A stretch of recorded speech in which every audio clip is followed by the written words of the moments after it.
Hello! Today's screencast is the first in a Muddiest Point series about polymers. This and future polymers videos extend the material from the earlier polymer video already on this channel. Specifically, we will have a series of videos that addressed muddiest points. The muddiest points that will be addressed in this video are: I don't get the difference between a monomer, a mer, and a polymer. How do I calculate degree of polymerization? How does degree of polymerization affect polymer properties? I don't get polymer microstructures and how they affect properties. And I don't get the different techniques for processing polymers. If there is a specific topic that you wish to see, there are annotations for the different topics on top of the question mark guy up here. Let's get started. Before I begin answering the muddiest points listed on the previous slide, it's important for us to understand what polymers are. You're probably familiar with polymers because anything that is considered a plastic is a polymer. The word polymer itself comes from Greek and means poly, many, mer, units. And the definition of a polymer is a long 1D chain molecule of covalently bonded repeat units or a 3D network of covalently bonded repeat units. A polymeric solid is a collection of such molecules. Below are three long chain type polymer molecules from everyday life. On the far left, we have polyethylene, which is used for milk containers with a repeat unit of chemical composition C2H4, with the two carbons being main chain carbons. And another polymer from everyday life is polyvinyl chloride, which is used to make PVC pipes with a repeat unit of C2H3Cl, with the two carbons being main chain carbons. The last polymer that you are most likely familiar with from everyday life is polypropylene, or PP for short. Polypropylene is used for things like polypropylene rope with a repeat unit of C3H6, with two of the carbons being main chain carbons and the third one being part of a side group, CH3. The three polymers shown have a similar structure, but the main difference is an atom or group attachment, which we refer to as a substituent. For example, there is one substituent that is different for each of these three example polymer molecules. In polyethylene, there are 4 hydrogens. In polyvinyl chloride, there are 3 hydrogens and then 1 chlorine substituent. And then for polypropylene, there are 3 hydrogens and then a CH3 group substituent. So that's the difference. Now, different substituents cause significant differences in structure and properties. But before we get to that, in the next slide we will discuss the nature and characteristics of a 1D covalently bonded long chain molecule. On the previous slide, I told you that polymers are long chain molecules of covalently bonded repeat units. And I also showed you 3 example polymer chains for common polymers. However, those chains didn't tell you what the polymer chain looks like as a whole. So the goal of this slide is to answer the question, what do the example chains we talked about on the previous slide look like as a whole?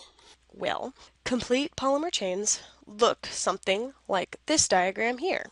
We can see that the polymer chain is loosely coiled and has a string-like shape.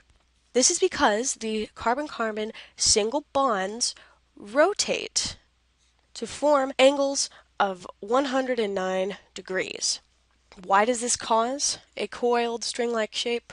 Well, in 3-dimensional space, there are many different ways to form angles of 109 degrees, as shown by this diagram here. I've included my own rendition of this diagram. we can see that the 109-degree angle is formed here, and for this carbon here, if we placed a bond anywhere on this circle, the bond angle would be 109 degrees.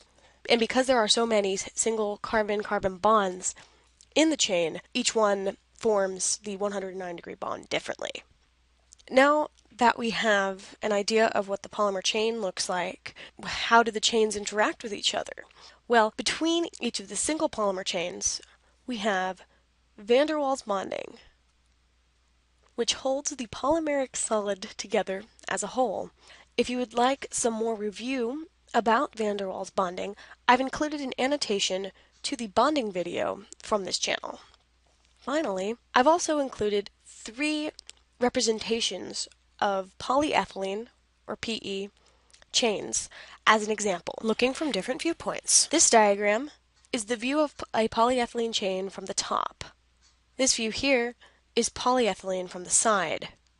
Finally, in this diagram below, we have polyethylene given as a ball and stick model. Again, these 3 diagrams are not the complete polymer chain, they're just to show you how the polymer molecule looks from different viewpoints. Now that we have a general idea about what polymers are, I can now address the muddiest points concerning the difference between monomers, mers, and polymers, and also describe degree of polymerization and do an example calculation for it. So, a monomer is a small, unreacted, single molecule for the polymer. The key word here is unreacted. As an example, I'll be using ethylene, and then eventually polyethylene throughout this slide. Here are 2 representations of an ethylene monomer, the ball and stick model here, and the Lewis structure here. One important thing to note is that there is a double bond between the carbon atoms in the monomer. Now, on the other hand, a mer is defined as the single repeat unit of the polymer. The mer has been reacted, and that is how it's different from the monomer. Again, using polyethylene as our example, here is what the polyethylene mer looks like. Notice that there isn't a double bond between the carbon atoms, but there is now a single bond. Also, there are 2 carbon-carbon chain bonds in each polyethylene mer, because on the left we have 1/2 of a bond. Between the 2 carbons here we have a whole bond, and on the right here we have 1/2 of a carbon-carbon single bond. To further emphasize the difference between monomer and mer, I've included a simple diagram above. Here is before the reaction occurs. We've got 2 ethylene monomers, and then a chemical reaction called polymerization occurs, which will be talked about in a later video.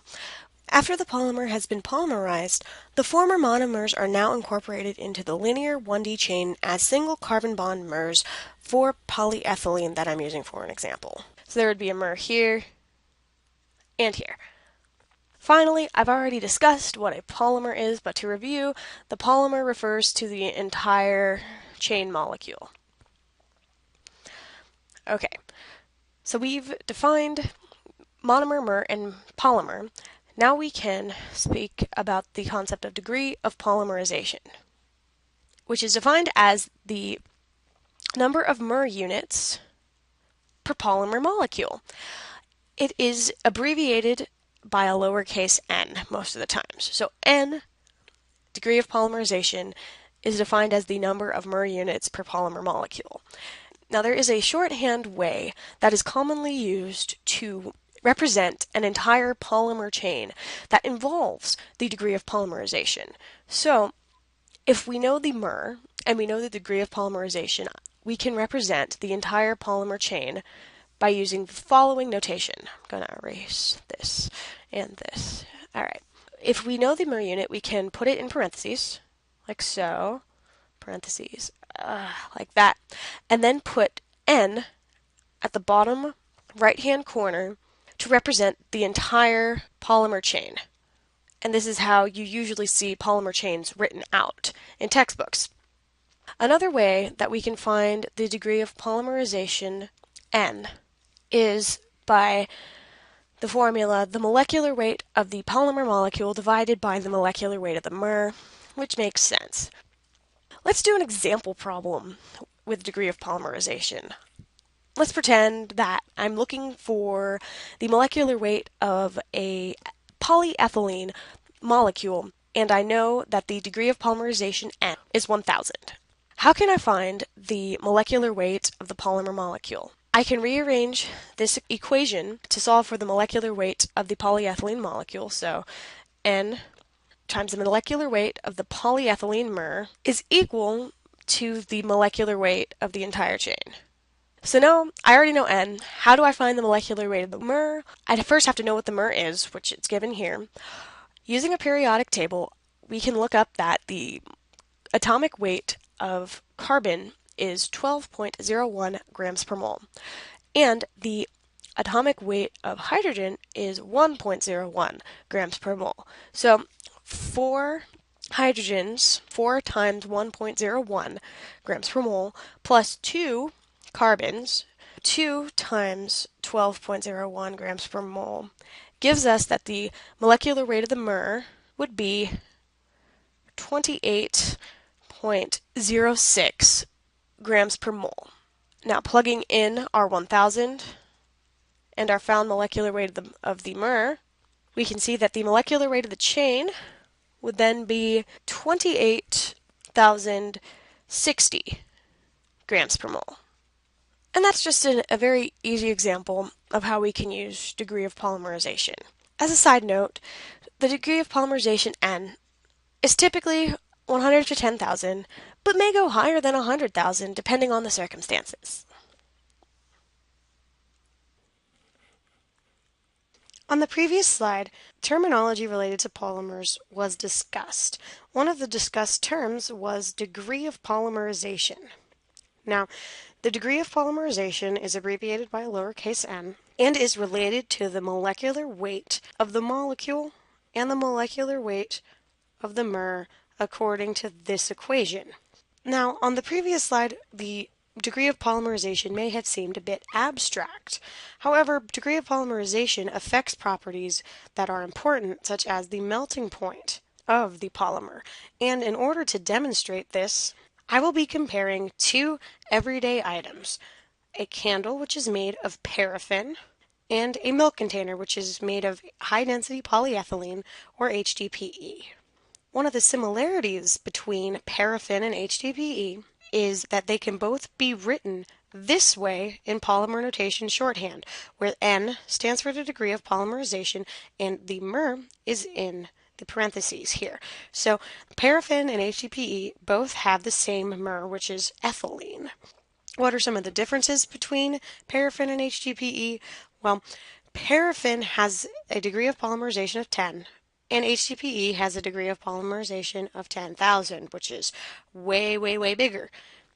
The molecular weight of a chain of paraffin can be found using this equation here and using the fact that this ethylene mer weighs 28 grams per mole as determined on the previous slide. So the molecular weight of a paraffin chain would be 28 grams per mole times 10, or 280 grams per mole. Doing a similar calculation with HDPE, we can see that the molecular weight of an HDPE chain is much greater at 280,000 grams per mole. But how does this affect your melting temperature? Well, right here I have a graph that gives me melting point with number of carbons on the x-axis and temperature in degrees Celsius on the y-axis. So, in order to find the melting point in degrees Celsius, I need to know the number of carbons in the chain. For polymers with this mer, the number of carbons in the chain would be 2 times the degree of polymerization. So for paraffin, the number of carbons in the chain would be 2 times 10, or 20. So we can find the melting point of paraffin using this graph. So going to 20 carbons in the chain on the x-axis, and then reading up to the curve, which represents melting point, and then reading over to the y-axis will give us our melting point for paraffin. We can see that the melting point of paraffin is about 40 to 50 degrees Celsius. The number of carbons in an HDPE chain would be 2 times 10,000, or 20,000, which is not shown on this graph here on the x-axis. So we can't find that using this graph. However, the melting point of HDPE levels off at a certain point. So the melting temperature of HDPE is about 120 to 130 degrees Celsius. So, in summary, as N increases, so does the molecular weight of the chain, and in general, so does the melting point. But the million-dollar question is, why does the melting temperature increase with more carbon atoms in the chain? Well, let's think about what governs the melting temperature in a linear 1D polymer. Well, in a linear 1D polymer, the melting point is determined by the amount of van der Waals bonding in the polymer, because that is what holds the polymeric solid together as a whole and what holds the chains together. So, in a polymer with a high degree of polymerization, as in the picture on the right that I'm putting van der Waals bonds in green in now, this polymer has more van der Waals bonds in it than one with a lower degree of polymerization on the left. So this one, the one with the higher N, has more van der Waals bonds which need to be overcome to melt, so this one has the higher melting temperature. So far, the only kind of polymer that has really been discussed are 1D linear polymers. Now, this polymer type is called thermoplastic. And this term will be defined later on, but thermoplastic polymers are one of two main types of polymers. And the next few slides are going to focus on how we can categorize these polymers based off of their internal structures and how those internal structures affect macroscopic properties like tensile strength, elastic modulus, things that are important to us. The primary type of polymer that has been focused on in this video up to this point is 1D linear polymers. However, there are more types of polymers than just that. The 1D linear polymers that have been discussed up until this point are under the category of thermoplastic, which means that they can be melted and remelted. However, on the other hand, there are also heat-set polymers, which means that once they're heated, they react to form a 3D covalently bonded network. And the shape of the material is permanent and will not melt if it is heated. From those two main classifications of polymers, thermoplastic and heat set, there are four main ways that polymers organize themselves. There's an easy way to classify these polymers based on their internal structure, and it's important to note that this internal structure controls macroscopic properties we care about. So there are four main types of polymer structure under the two main categories of thermoplastic and heat set. Under the category of thermoplastic, we have thermoplastic amorphous polymers. They are 1D covalently bonded chains.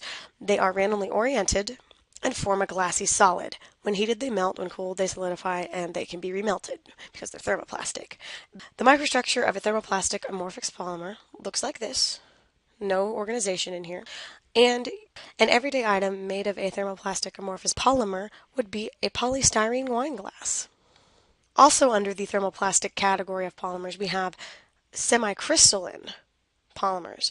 They also have 1D covalently bonded chains. They form layers of thin, chain-folded crystalline lamellae separated by amorphous regions and are connected with tie molecules. And as all thermoplastic polymers, when heated, they melt and can be recycled. Here is what the thermoplastic semicrystalline microstructure looks like. The chain-folded lamellae are shown here, and the interlamellar amorphous polymer is here in red, and your tie molecules are in blue. An example of an everyday item made with a thermoplastic semicrystalline polymer would be this polyethylene trash bag. Moving on to the second main category of polymers, the heat sets. One type of heat set polymer is elastomers. They are 3D, lightly to moderately cross-linked networks of long chain molecules that are cross-linked during a curing chemical reaction. After the cure, the 3D network maintains its structural integrity when heated, and therefore Heat set elastomers are not melt recyclable. One word that may be unfamiliar to you is cross-linked or cross-linking. Basically, cross-links are covalent bonds that connect chains together. So in the drawn structure of the heat set elastomer microstructure here, these things in the middle would be cross-linked, like here and here and here. Crosslinks are one of the important things that define heat set polymers. So it's important to understand what they are. In a future video, we will talk about how cross-linking happens. An everyday item that is made of a heat set elastomer would be the rubber sole of a running shoe. Finally, the fourth main morphology type would be your heat set thermosets, and they are 3D highly cross-linked networks of covalently bonded molecules, and the thermoset reaction forms a rigid amorphous solid with very good thermal resistance. And again, this is also not melt recyclable. If you look at the structure of a thermoset as shown here, you can see that the network is cross-linked. An example of a everyday item made of a thermoset type polymer would be Bakelite billiard balls. So to summarize, there are two main types of polymers, thermoplastic and heat set. In the main category of thermoplastic, we have thermoplastic amorphous and thermoplastic semicrystalline, and in the main category of heat set, we have heat set elastomers and heat set thermosets. And throughout the rest of the video, we'll be comparing and contrasting between the four main polymer structures and morphologies. Now that the four main morphology types of polymers have been discussed, thermoplastic amorphous, thermoplastic semicrystalline, heat set elastomers, and heat set thermosets, this serves to show the relationships between the polymer types and to also give some more everyday examples of each different type of polymer. In order to read this concept map, you start at the very top and read down following the arrows. So for example, under polymers in general, we have our natural polymers like wood and synthetic polymers. And then under the category of synthetic polymers, we have linear 1D thermoplastics, 3D cross-linked heat sets, and coatings and adhesives. And then under linear 1D thermoplastics, you have your amorphous and your semicrystalline. A later video will talk about high-performance oriented polymer fibers. These fibers consist of long covalently bonded polymer chains oriented in a single direction, giving them high strength and stiffness. This video talks about unoriented polymers only. Then under your 3D cross-linked heat sets, you've got your elastomers and your thermosets. So this slide again just serves to give a visual of how polymers can be classified. As a final note, the abbreviations, so like PMMA would be polymethyl methacrylate, and what each of the abbreviations mean is found in this box up here. So now that the big picture of how polymers are classified has been discussed, the next few slides are going to be about how do these morphologies and structures affect properties that we care about and how we process these different types of polymers. We've already talked about the four different types of polymer morphologies, but how do those morphologies affect mechanical properties that we care about, like elastic modulus, tensile strength, and percent elongation, which is ductility. For all the materials, except for rubber, which it's more of a percent elasticity measurement. Here I have four curves representative of the four types of polymers. But before I begin, it's important to bring up a thermal property that hasn't been discussed yet, so I can explain these four different behaviors. Polymers are unique because they have this thermal property called the glass transition temperature. Basically, below this glass transition temperature, the amorphous regions of the polymer behave brittly and glassy, and above this glass transition temperature, the amorphous regions of the polymer act like a very viscous liquid, which is leather-like. So the glass transition temperature is defined as the temperature at which the amorphous regions of a polymer, upon cooling, goes from being a viscous leather-like liquid to being a brittle glassy solid. As you can see, I have a stress-strain curve here with stress and MPa on the y-axis and strain on the x-axis. I will now go through and match each polymer with its mechanical properties and explain why they are that way. So to begin with, curve A is representative of heat-set, thermoset polymers. Curve A here is bakelite, and as we can see, its elastic modulus is the highest of the four. Its tensile strength is also the highest of the four. However, its ductility is the lowest. Why is that? Well, as you can see by the morphology, this thermoset is a net and is made strong by its crosslinks. Also, it's important to note that all of these stress-strain curves were taken at room temperature, so about 25 degrees Celsius. So at 25 degrees Celsius, bakelite is below its glass transition temperatures, which is why you see its stress-strain curve behaving in a brittle manner. Curve B here is polystyrene, representative of thermoplastic amorphous polymers. As you can see, polystyrene is the second highest elastic modulus, second highest tensile strength, and second lowest ductility. And polystyrene at room temperature is also below its glass transition temperature, so it is also behaving as a glassy solid as seen by the brittle behavior of the stress-strain curve. Though it does not have crosslinks, the van der Waals bonding and the amorphous structure make it stronger than curves C or D. Curve C is representative of thermoplastic semicrystalline polymers. It is of HDPE, and as you can see, it has the third lowest elastic modulus, third lowest tensile strength, and third highest ductility. Why is this? Well, at room temperature, the thermoplastic semicrystalline polymer is above the temperature at which the semicrystalline regions would melt, but below the glass transition temperature of the amorphous regions. So that's why you get this intermediate type of behavior. Finally, curve D is representative of heat-set elastomers. The material shown here is natural rubber. And as we can see, natural rubber has the lowest elastic modulus, lowest tensile strength, but highest ductility. And this is because elastomers at room temperature are above their glass transition temperature. So without these cross-links between the chains, the elastomer would be a viscous liquid gooey mess. But because of the cross-links, it can at least be a solid. So there you have it, 4 curves representative of the 4 morphology types, along with an explanation of their mechanical behavior based off of this thing called the glass transition temperature and their microstructure.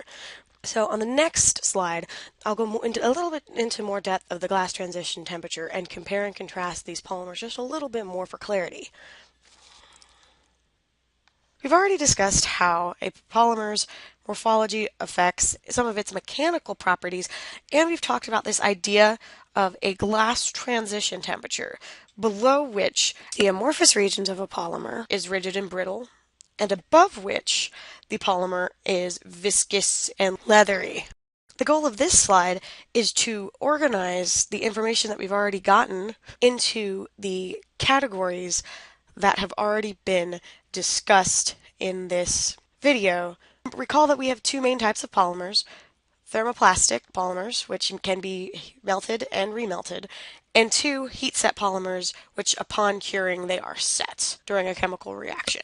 So, under the category of thermoplastic polymers, recall that we have amorphous and semicrystalline polymers. Amorphous polymers have a microstructure that looks like this, and at room temperature, its stress-strain behavior is like this, so it is behaving brittly, as you can see, which is also exemplified in our everyday item, polystyrene glass for drinking.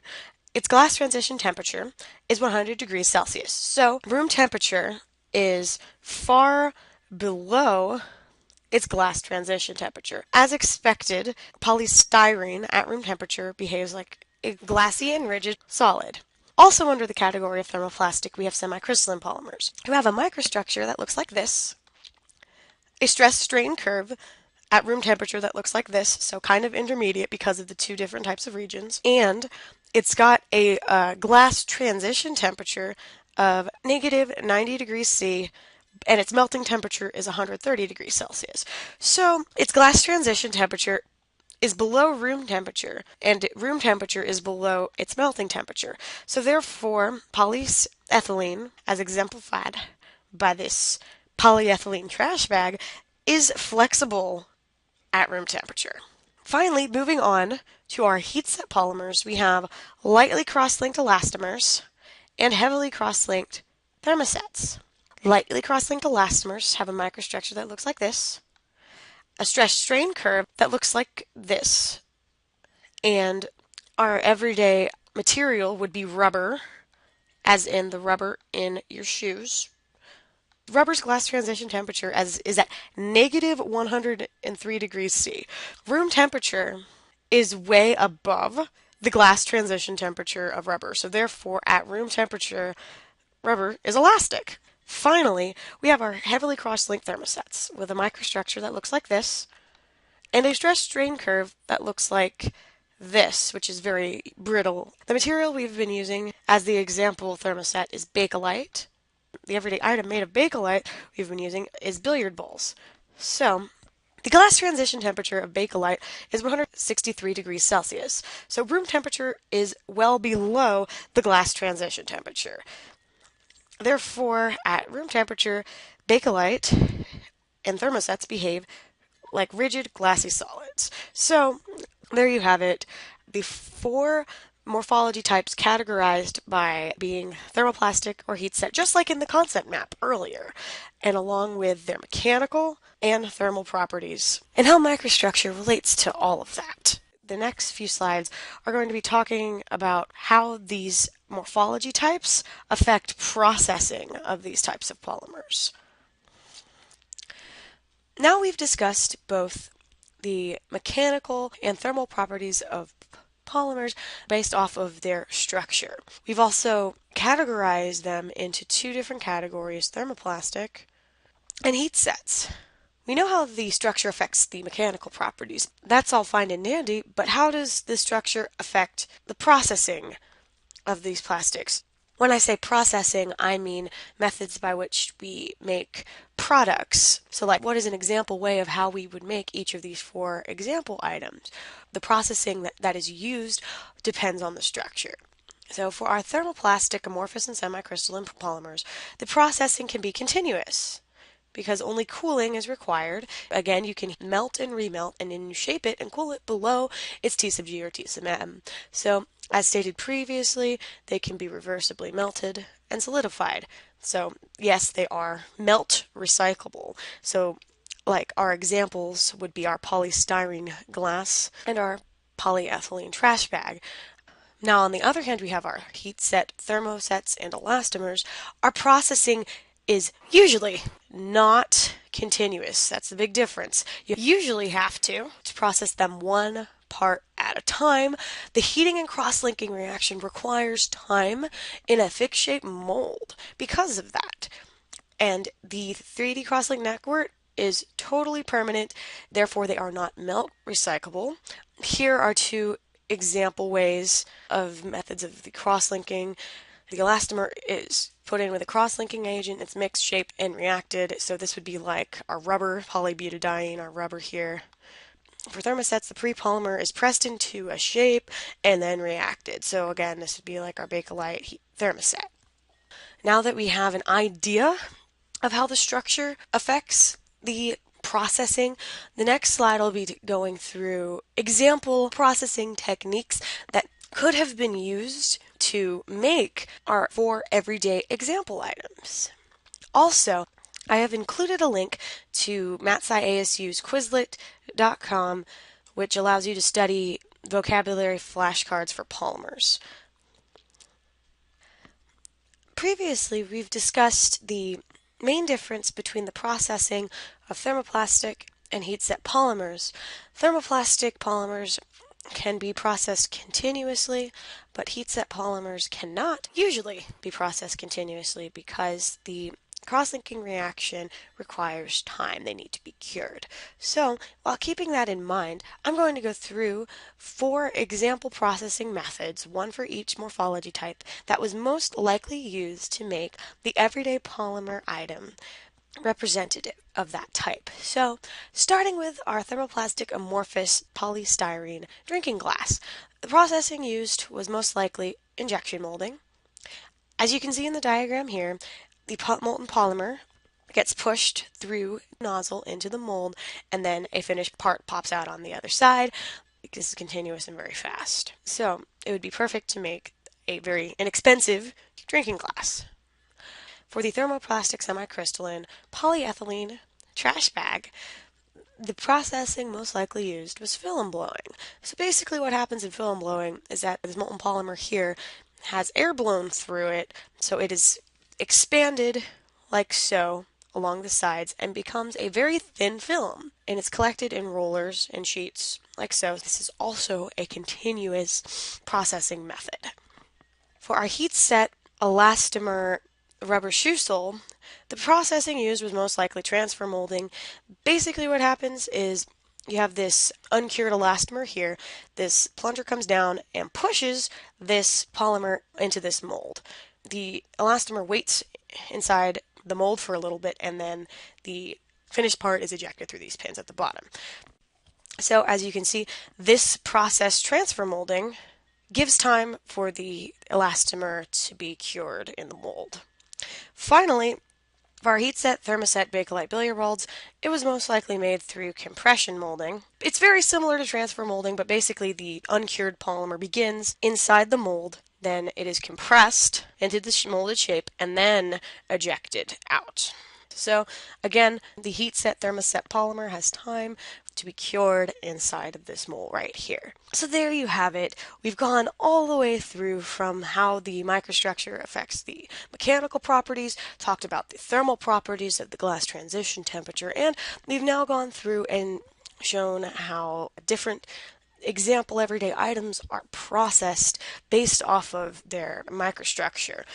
This is all great, but how exactly do polymers compare to, the other material classes like ceramics and metals?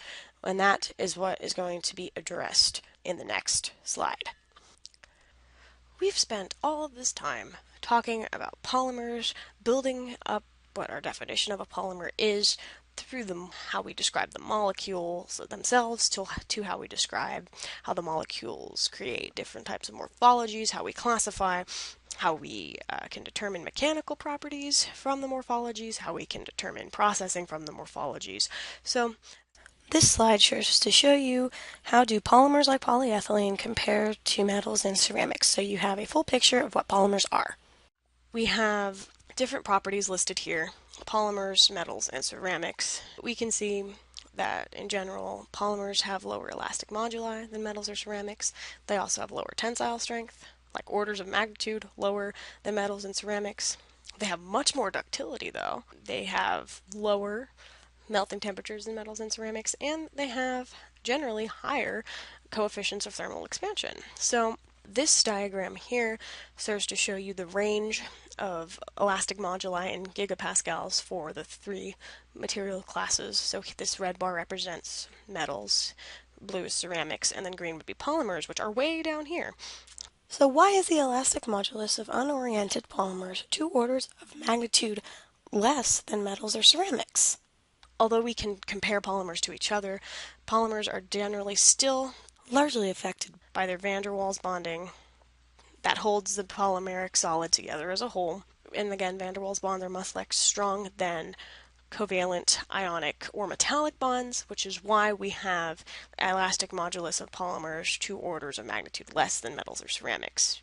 Polymers are special when compared to each other. They have different strengths, but as a whole, they're much weaker than metals and ceramics. This video has successfully addressed the given muddiest points. I explained what a polymer is. I explained the differences between a mer and a monomer, along with other types of polymer terminology. I showed you how to calculate the degree of polymerization through an example. I showed you using a graph with experimental data and using two example items how degree of polymerization affects polymer properties. I showed you the four main microstructures and how they affect properties like elastic modulus and glass transition temperature. Finally, I showed you a few different processing techniques of polymers and how the morphology relates to the types of processing that can be used. I've hoped this video has been informative to you. The next two videos are going to be about addition polymerization and condensation polymerization, two methods by which we make polymers. Thanks for watching.